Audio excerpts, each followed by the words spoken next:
Good morning. Thanks very much for joining us. What a week it's been in the presidential race. The New Hampshire primary has come and gone. South Carolina is heating up, and that was a very interesting Democratic debate on Thursday night. Let's talk about it all with our guest analysts from primary night, back for an encore performance here, former Boston Globe columnist Joanna Weiss and veteran political strategist and analyst Charlie Manning. Thank you both for being here, and thank you for the great job you did with us on primary night. Good to see you both. Thank you. It was fun. Okay, let's start with the Democrats. For me, the telling moment in Thursday night's PBS debate was Hillary Clinton pointing out that President Obama, then Senator Obama, took more Wall Street money than any Democrat ever in a campaign when he ran.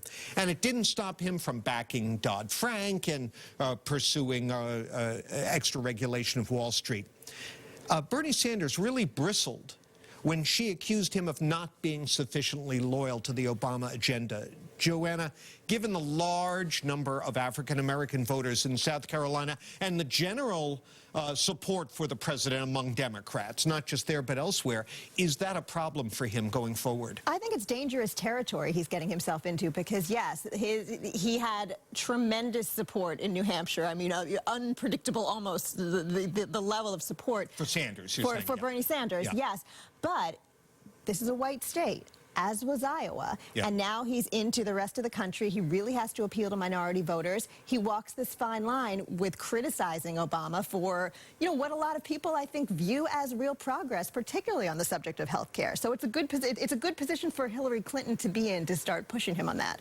Yeah, and Charlie, over our combined 200 years of following politics, I've seen a lot of anger votes, but I've also seen a lot of voting where voters who may be angry are a little reluctant to go too far with change, and she's counting on that. Absolutely, and there's no reason for Sanders to do this. Obama's not running again. Right. When Obama comes up, he should say he's been a great president, he has gotten a lot done, and now we've got to move forward, and this is the direction I want to take the country.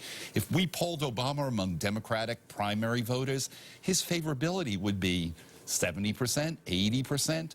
People like him. He's their guy. They don't have a lot on the national scene anymore. So there's no reason, and it opens up this great window for Hillary Clinton to say, why would you criticize President Obama? It doesn't make sense. Well, you saw her the other night walking that tightrope, too, between saying change, we all want change, but then saying, you know, President Obama picked me, but presenting herself as a continuation of the Obama administration. But, you know, how can Sanders do what you're suggesting, Charlie, when his critique is so blistering? We're the worst in the world in A, B, C, D, E, and F. I mean, he paints such a bleak picture, and he doesn't say because of the Republicans. Yeah, I mean, I'll give him a lot of credit for at least intellectual honesty. He's an equal opportunity basher. But you can do both. There's no plus for him to criticize President Obama, and it really opens up a door for Hillary to wrap her arms around Obama, who is the most popular figure still in the Democratic Party. In the meantime, we got to take a break, but Joanna, briefly, he certainly is on message. He is so on message. In some ways, in the way that Marco Rubio was on message in that previous debate that got him into trouble. I mean, he hewed to his stump speech. On nearly every answer, he got back to his economic issue. The question for him is, does he have a platform that he can push beyond that central economic issue? And if he doesn't, when does that start to hurt him? Okay, next up, the Republicans. We'll talk about them and what happens next when we continue in a moment. Stay with us.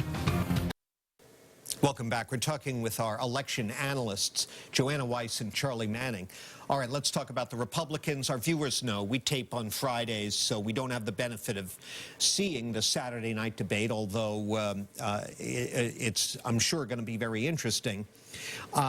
It does appear, based on what we saw during the week, that finally Trump is the singular, almost singular focus of attack ads of the other candidates. Let's start with you here, Charlie. He seems to be trying to tone down his act. He said today no more cursing at his rallies, although we'll see how long that holds up. What's that all about, and is this really now a test for him? Well, he got the first win under his belt. Remember, this is the first time he's ever run for office. You could almost see how happy he was on Tuesday night. But now the other candidates have figured out. Remember up in New Hampshire, you had Bush attacking Rubio and Christie attacking Rubio, and Trump basically slipped through without anyone going after him. Now what we're seeing down in South Carolina is all the other candidates are going against Trump. Rubio's attacking him, Bush is attacking him, Cruz is attacking him, Kasich is attacking him. So he is now the focal point. The plan before this was, all right, if I can knock off all these other guys, then I get Trump one-on-one and I can win. But now they're saying, if we let this guy get away, we may never catch him. So he is going to be under a lot of fire for the next week. From both the right, in the form of Cruz, and the left, or his left at least, although I don't even know if they're to the left of him, but from the establishment as well. I think the establishment is the better term for it, because he really, you know, in some ways he is to the left of a lot of those candidates. I mean, he is a very iconoclastic politician who happens to be in the Republican Party this time. Right. You get the sense he could have chosen anything. But as we discussed on primary night, he has perhaps a floor, but also a ceiling, and everyone's got to try to exploit that ceiling. He's got that favorable, unfavorable issue where lots of people love him, but lots of people don't. And I think the goal of all the Republicans right now is to consolidate that, wait a minute, I don't know if he's the right guy to be president vote for the establishment side. This may sound a little odd, but I'll ask it anyway. Is it risky for Trump to stop cursing at rallies? In other words, if he tries to change his style now, isn't that what got him where he is? I think the folks that love Trump and his supporters are passionate about him, love him. They don't really care what he says. When the media points out flip-flops on issues, they say, I don't care, it's Trump. So he's solid. The only way that can happen now is if these other candidates can peel away some of those folks. Final word to you, Joanna.